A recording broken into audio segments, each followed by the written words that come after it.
Assalamualaikum dear students. Today we'll discuss about rolling of disk and hoop down the inclined plane.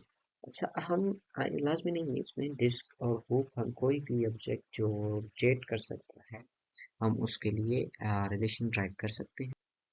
असल में ये एक plane है जो इंक्लाइन है किसी एंगल के ऊपर थीटा के ऊपर।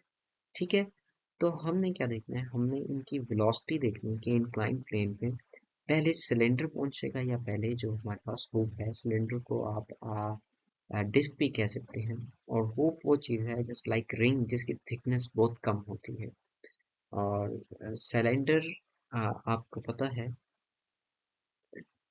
अगर आपके पास कोई एक सर्कल है और आप उसको एक्सटेंड कर देते हैं उसके लेंथ के साथ, तो वो थ्री डायमेंशनल एक चीज़ बनती है। वो क्या बनती है? सिलेंडर।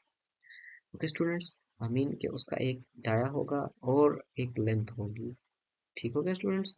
अच्छा, अब देखें ये किसी ना किसी हाइट पे है। अगर जो आप ये रेफरेंस पॉइंट ले रहे हैं, जो अर्थ है हमारे पास, तो ये हमारे पास किसी ना किसी रेफरेंस पॉइंट पे है। मीन को रेफरेंस पॉइंट से कोई हाइट पे है। ठीक हो गया? तो मीन अगर ये हाइट पे है तो इसके पास क्या होगी? Potential energy. ठीक हो गया?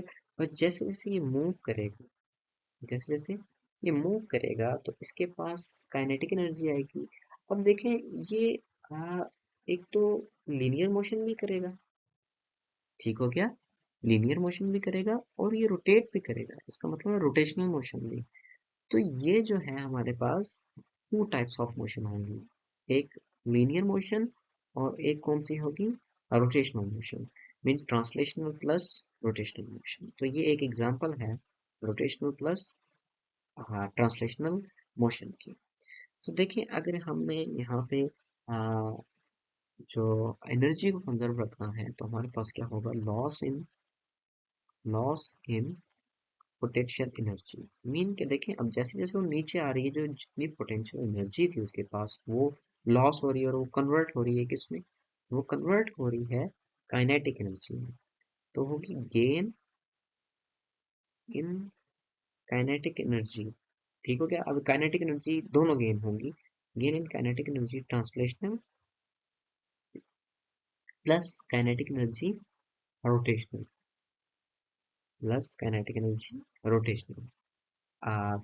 क्योंकि देखें वो मूव भी हो रही है और वो ट्रांसलेट भी कर रही है। मीन कम्बिनेशन है मोशंस का दो, ट्रांसलेशनल और रोटेशनल। अच्छा स्टूडेंट्स, अब देखें पोटेंशियल एनर्जी हमारे पास किस चीज़ के बराबर होती है? पोटेंशियल एनर्जी हमारे पास बराबर होती है एम जी एच के। और जो काइनेटिक एनर्जी ट्रांसलेशनल है वो हमारे पास बराबर होती है हाफ एम वी स्क्वायर के। और हमारे पास जो काइनेटिक एनर्जी रोटेशनल है वो बराबर है half I omega square. Okay students, अब हमने क्या करना है, हमने इनकी लीनियर वेलोसिटी निकालनी है कि जल्दी से कौन पहुंचेगा, सिलेंडर या हुक। तो अब ये तो एक जनरल केस हो गया कि लॉस इन पोटेंशियल एनर्जी जो इक्वल है किसके? गेन इन काइनेटिक एनर्जी और translation in kinetic energy plus rotational kinetic energy. अब हम चेक करते हैं फर्स्ट फॉर डिस्क के लिए हम चेक करते हैं। मीन जो डिस्क हमारे पास क्या होती है? सिलेंडर। आप ये देखें कि अगर आपके पास ये टू डायमेंशनल ऑब्जेक्ट है और ये फिल है यहाँ से। मीन एक आपने कार्डबोर्ड से एक सर्कल काट लिया। ठीक हो गया?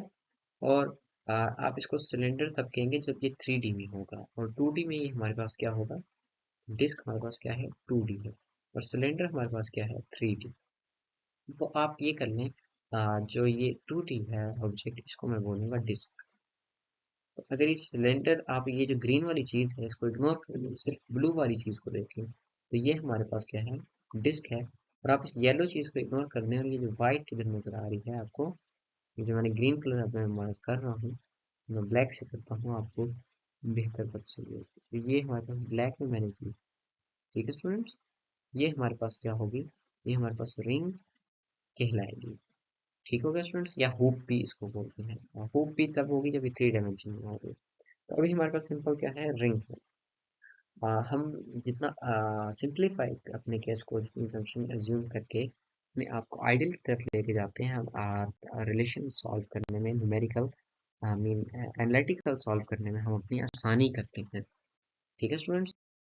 चलो स्टूडेंट्स, मैं फाइंड करना चाहता हूँ वेलोसिटी किसके लिए, डिस्क के लिए, फॉर डिस्क। स्टूडेंट्स, तो आपको जो मैंने टेबल था लास्ट लेक्चर्स में मैंने आपको बताया था, जो मोमेंट ऑफ इनर्शिया डिस्क का होता है वो हमारे पास बराबर होता है half M R square. M मैं कैपिटल ले रहा हूँ, इसको आप स्मॉल भी ले सकते हैं, कोई इशू नहीं है। बस ये चेंज बताए, उस रिजेम्बलेंस सेम ना हो इस वजह से ये चेंज बस। अच्छा, आर जो था, आर हमारे पास क्या था, आर हमारे पास डिस्टेंस एक्सिस ऑफ रोटेशन लेके सर्कमफ्रेंस था। जनरल रिलेशन अभी जो मैंने लिखा था वो था M G H is equal to half M V square, half M V square plus half I omega square, I omega square. I की जगह अगर आप ये आई डी पुट कर दें तो हमारे पास क्या आएगा, half M V square plus half M half M R square into omega square. तो स्टूडेंट्स अब ये देखें, half M V square plus 1/4 M. Students, आप इसको अगर स्मॉल एम भी ले लें तो कोई इशू नहीं है, ये मैस ऑफ डिस्क ही है। ठीक है। जो मोमेंट ऑफ इनर्शिया होता था वो टोटल रिजिड बॉडी की, हमारे पास जो डिस्क है उसका जो मैस होगा वो भी एम ही होगा। R square into omega square, तो V is equal to R omega. अगर स्क्वायर कर दो दोनों साइड तो V square is equal to R square omega square. तो मैं यहाँ पे लिख सकता हूँ एम वी स्क्वायर। अगर इसमें से मैं कॉमन ले लूँ एम वी स्क्वायर को, एम वी स्क्वायर को कॉमन ले लूँ, 1/2 प्लस 1/4 which is equal to M V square into, और यहाँ पे देखें अब सिंपल है, एलसीएम आप ले लें, आप प्लस एलसीएम क्या आएगा, 4 यहाँ पे 2 प्लस 1, तो ये हमारे पास आ जाएगा 3/2, 3/2 एम वी स्क्वायर। ये हमारे पास किस चीज़ के बराबर आएगा, हमारे पास ये बराबर आएगा एम जी एच के। तो चलिए इसको हम नेक्स्ट स्लाइड में लिखते हैं, M G H is equal to 3/4 M V square. तो स्टूडेंट आप ये देखें कि जो हमारे पास m है दोनों साइड पे इक्वल है, तो हम क्या करते हैं, कैंसिल आउट। तो G H is equal to 3/4 V square. और अगर मैं इसको v के लिए निकालूं तो V square is equal to 4/3 G H, और v जो होगा हमारे पास बराबर आ जाएगा इसके रूट 4/3 जी एच। तो ये हमारे पास क्या आ गया, रिलेशन आ गया वेलोसिटी का, किसके लिए, वेलोसिटी है फॉर डिस्क के लिए। तो स्टूडेंट्स, ये जो वेलोसिटी आई है हमारे पास किसके लिए आई है, डिस्क के लिए। और आप इसे एक चीज देखें कि इसमें ये जो हमारी वेलोसिटी है, ठीक है, ये इंडिपेंडेंट है किसके, मैस के, independent of mass, independent of mass. Students, इसी तरह हम अब जो एक नया रिलेशन बनाएंगे वो किसके लिए बनाएंगे, रिंग के लिए, सॉरी रिंग, और एक मैं बनाऊंगा स्फेयर के लिए। ठीक है स्टूडेंट्स, फिर हम कंपेयर करेंगे कि इंक्लाइंड प्लेन पे अगर हमारे पास थीटा कांस्टेंट हो, एक इंक्लाइंड प्लेन है और एंगल कांस्टेंट है हमारा उस प्लेन का, तो सबसे पहले जो स्पीड में कौन आएगा, रिंग आएगी, स्फेयर आएगी, या फिर हमारे पास डिस्क आएगी। Okay students, thank you very much, Allah Hafiz.